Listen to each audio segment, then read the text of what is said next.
what a great time to be wearing this shirt. Scalpers and resellers are continuing to capitalize on the release with inflated pricing, and to be honest, it's getting worse and worse from what I've seen so far. Now, of course, big disclaimer on this video, you are free to spend your money however you want, okay? This is not some video forcing people, hey, you don't need to be spending your money. It's nothing like that, okay? This video is solely for information and education purposes only, and of course, my own opinion as to what I'm seeing and what I see unfolding. Okay, so as you guys already know, there's 3 different versions of the AO Racing Skeleton Rexy. You've got the AO Racing version that was released on the website.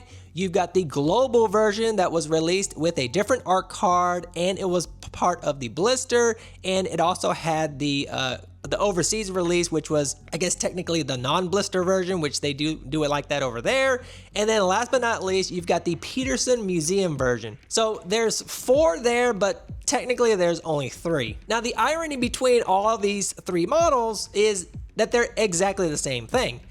The only difference is going to be that you've got the art card being different, and you've also got some like switcheroo going on from the black and white on the cardboard box packaging. Everyone, and I mean everyone, had sufficient enough time to pre-order these products, okay? AO Racing's website was open for a very long time, accepting these pre-orders. Obviously, there has to eventually be a deadline. Even with resellers in the global version, you have people had plenty of time to buy this stuff. It wasn't something that there was not going to be enough of, because the way that these allocations work is that it's actually based on how many pre-orders AO Racing or the resellers got, okay? The only one that is actually technically limited is the Peterson Museum version. We all know that the AO Racing website versions are being scalped on eBay and whatnot, and Facebook Marketplace. You know, wherever there's an opportunity to make money, the scalpers are there taking advantage of it. And these are generally going for about 100 plus from the latest eBay completed auctions that I have seen. But then after doing some more digging, what really caught me by surprise was the quote-unquote trusted resellers on eBay that was actually starting to mark up a standard pre-order global release version. So the normal version that came out globally, I saw was being marked up at least 100%. So that's going to be double the price of what they were originally were, which was $17.99.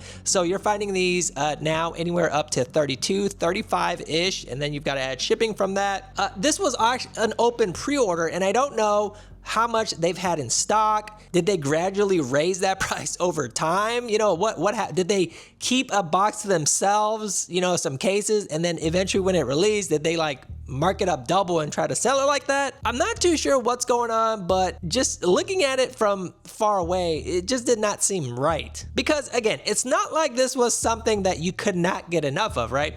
These resellers are still going to make the same margin that they were originally going to make, even if you sold it at the suggested retail price point of $17.99. So in this case, yeah, they're going to make more money, but then it just feels like you're being kind of greedy based on the fact that, you know, some people didn't get a chance to pre-order. You know, I've seen sometimes when some resellers will list an item for, you know, suggested retail price, and then maybe they'll tack on a couple just to like create some incentive for people to like, hey, you know, pre-order this early. But I don't know if double the price is something that needs to be instilled in order to get that point across. To me, I just think that's just blatant ripping people off of something that was originally, you know, 18, 19 bucks. But again, it just felt like a very greedy business model, and it just feels like creating more of that artificial scarcity when really there wasn't.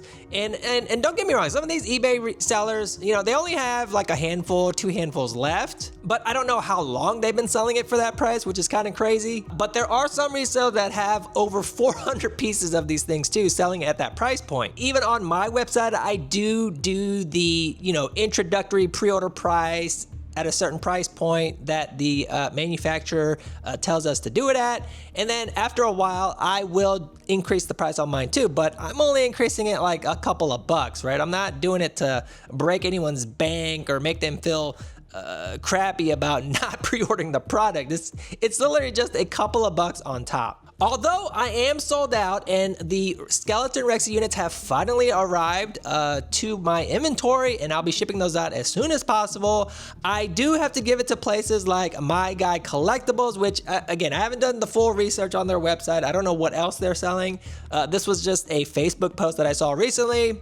Those guys seem to be doing this fair, honest, and just. So theirs is actually at a $20 price point last I saw, and I don't know how many they had, but it was also limited to 2 per person. So to me, just doing it like that actually brings a little bit more integrity and a little bit more ethical business practice, right? Because you can trust the guys. He could have felt for the bait, he could have been greedy, and he could have marked it up the same as the other resellers, but he didn't. So, you know, you got to give credit where it's due. Lastly, the Peterson Museum unit. Now, this is the one that's a really big doozy for me. And apparently anything that's got a limited quantity, in this case 600 pieces, and something that's got a different type of art card in it. Now, these were actually already selling at a higher price point through the Peterson Museum exclusive.